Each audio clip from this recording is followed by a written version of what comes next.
We start today with the divide over partygate in the Tory party. Well, the split, it's wide open in the UK's Conservative Party after the release of the partygate report that accuses the former UK Prime Minister Boris Johnson of deliberately misleading the Parliament. Well, Conservative MPs are now divided over whether to approve the report or not. Johnson's loyalists are already set to vote against it. So far, there is no confirmation on whether the current UK Prime Minister Rishi Sunak will attend this vote.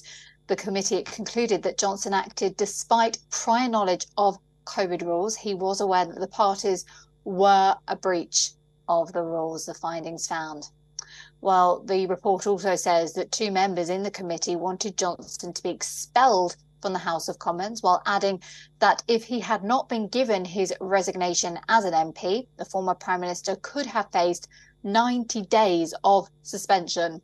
Johnson has criticised the findings of the report, calling them a charade and rubbish. Well, Johnson's team is giving out 6 points explaining why the Privileges Committee is flawed, from calling it akin to a kangaroo court to acting like a panel which is above the law. However, the main pressure falls on the Conservative Party itself as it faces a dilemma. Voting against the panel's recommendation, will it risk the already stretched party image before the general election? On the other hand, voting for the recommendations risks angering the Johnson camp. Well, this is as several Tory members still believe he was a victim of internal politics. So far, 12 Conservatives have publicly criticised the committee.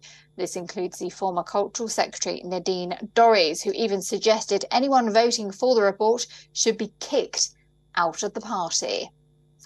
Well, for more, we are going to ask Adam Schwartz just that, the writer and political commentator joining us live from London. So do you agree with Nadine Dorries? Do you think anyone voting for this report should be kicked out?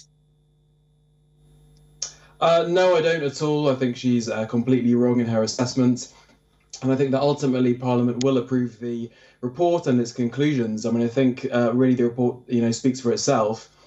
And while, I think the conclusions of it were very much expected, really it was much more damning than I think so many people thought it would be. And it went into so much detail and evidence in terms of what the allegations were that I think it's actually incredibly hard to refute. As you have mentioned, 12 MPs so far have spoken out against the report, but really they haven't really kind of provided much detail in terms of what they actually disagree with other than providing very sort of superficial narratives. So I think ultimately, Nadine Dorries is going to find herself in quite a small minority of the Conservative Party, but also, of course, Parliament as a whole. So I think ultimately, the report will be approved. But I think it's quite possible that a lot of Conservative MPs will actually abstain from the vote. I think a lot of them are very in difficult position because while Boris Johnson is actually very unpopular nationally, as polls show, actually he still remains quite a popular figure within the actual Conservative Party themselves. And for so many Conservative MPs, of course, they are dependent upon those local Conservative Party members to be reselected as candidates. So I think abstaining will be quite a good, or perhaps an attempt to try to sort of balance the two.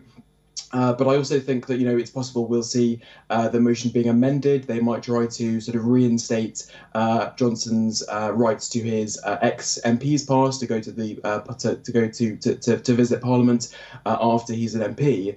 So I think overall, Nadine Dorries is wrong, and I think ultimately, Conservative MPs and other MPs will vote, for the motion on Monday, which happens to be Boris Johnson's 59th birthday. So it might not be a very happy birthday for him.